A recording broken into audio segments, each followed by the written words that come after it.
The Strait of Hormuz, December 12th, 5 a.m. The American guided missile destroyer USS Porter. On board 300 sailors. In its silos, 70 Tomahawk cruise missiles. Then suddenly, 6 Iranian helicopters swarmed the horizon. Revolutionary Guard commandos rappelling down ropes. Landing on the deck, a full-blown aerial assault. Within minutes, 50 armed Iranian troops were on board. Their mission to seize control of an American warship. It was the most audacious act of state-sponsored piracy in modern naval history. But Tehran had made one catastrophic mistake. The USS Bataan, an amphibious assault ship carrying 12 Marines and 20 attack helicopters. She was just 25 miles away.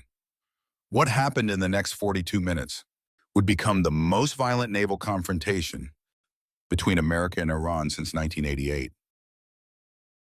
This is the story of how Iran tried to hijack a U.S. destroyer, and how the United States Navy took it back by force. The USS Porter was on a routine patrol, a standard mission, but at 4 a.m. things changed. Iranian Revolutionary Guard commanders saw their chance.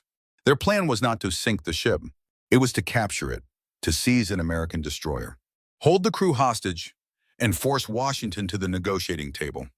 6 helicopters lifted off from Bandar Abbas, on board elite IRGC commandos. Their orders were simple: board the American destroyer and take control before the Americans could possibly respond.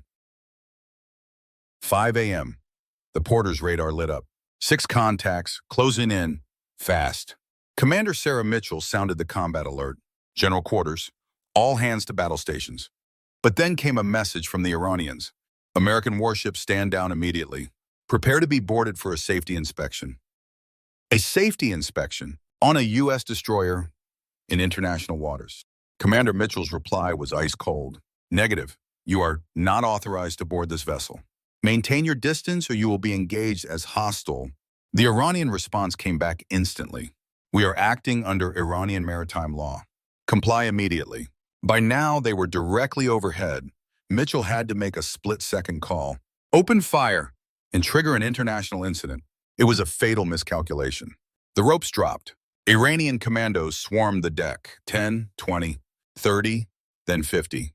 In less than 3 minutes, 50 Revolutionary Guard troops were on the USS Porter.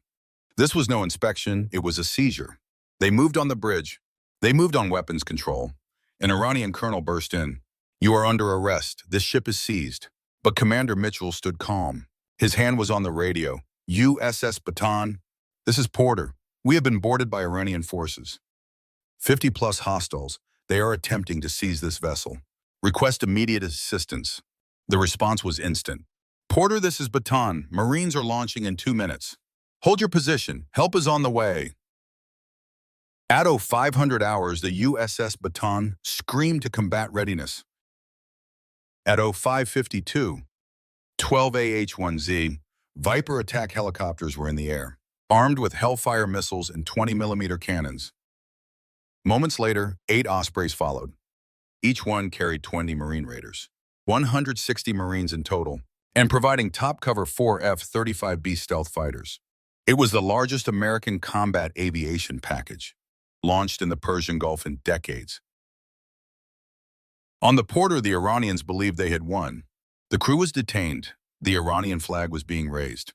The Iranian colonel approached Mitchell. This vessel will be escorted to Bandar Abbas. Your crew will be treated well if they cooperate. Mitchell simply pointed to the radar screen. 12 helicopters, 8 Ospreys, 4 jets, all converging on us. Colonel, those Marines are 3 minutes away, and they are not coming to negotiate. The colonel's face went pale.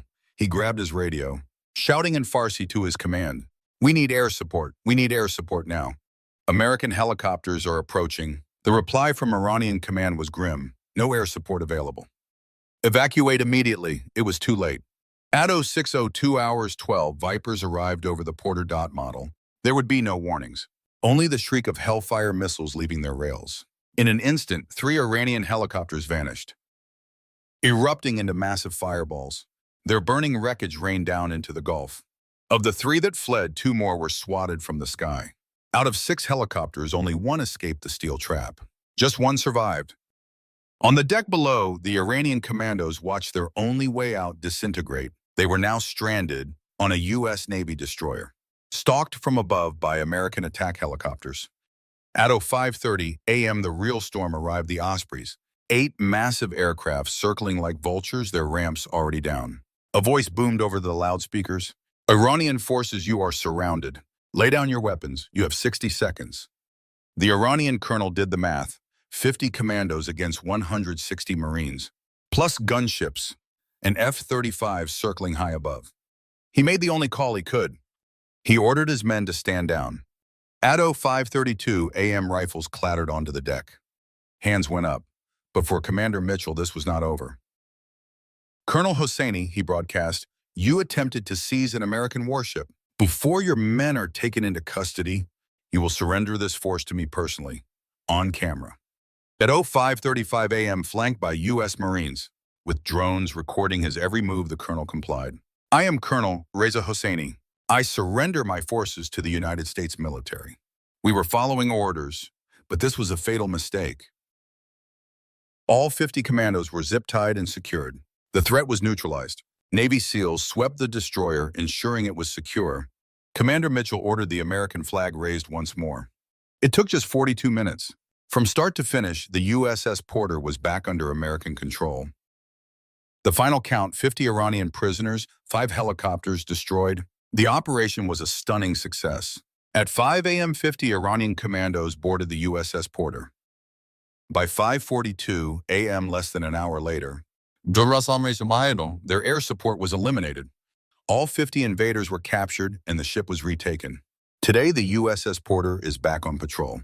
For his decisive action, Commander Mitchell was awarded the Navy Cross. The 50 captured commandos remain in custody awaiting trial for an act of war. Iran was about to learn a hard lesson. A lesson on why no one has successfully hijacked an American warship since 1968. This is the price you pay for boarding a United States Navy vessel. 5 helicopters overhead, 50 hostile actors taken prisoner, 42 minutes. One crystal clear message sent to Tehran: do not touch our ships.